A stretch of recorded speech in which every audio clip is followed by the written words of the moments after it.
Hello and welcome to our week 6 wrap-up. Excuse me. I'm going to work a problem or two from the online quiz 6 review. And week 6 found us factoring by grouping and looking at the greatest common factor.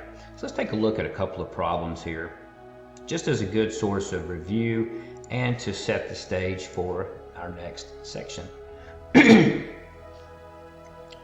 All right. I have x squared, y squared, plus 7xy. Notice I have two terms, right? Because terms are always separated by pluses or minuses.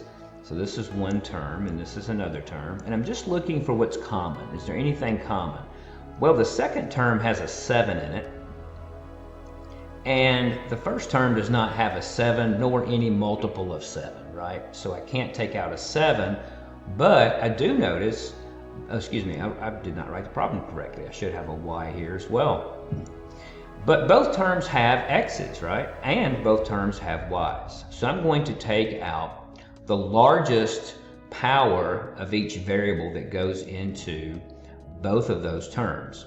So I'm going to take out an x, because x goes into x squared and x goes into x. And I'm going to take out a y because y goes into y squared and y goes into y. Once I factor out xy, I am left with xy plus 7. And we can check it to see if we did it correctly. xy times xy is x squared, y squared. And then you have xy times 7, which is 7xy.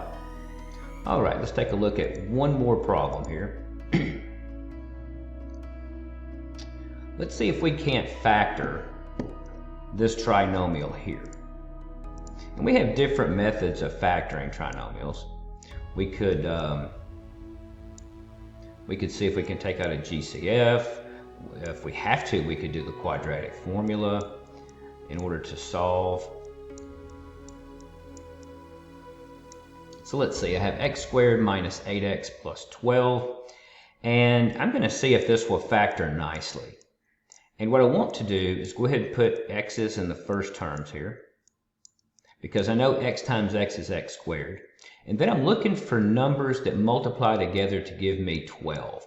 Well, let's see, 1 times 12, 2 times 6, 3 times 4, right? And we're just using the integers there. So these are the numbers that multiply together to give me 12, but I need to make sure that they add or subtract to give me an 8. Well, it looks to me like 2 and 6, right? And since this is a positive, I know the signs are going to be the same. They're both going to be negative.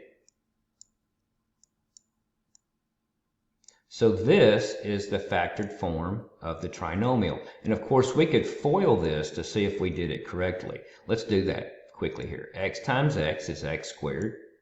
Negative 6x on the outside minus 2x on the inside is negative 8x. And then negative 2 times negative 6 is positive 12. I hope this helps.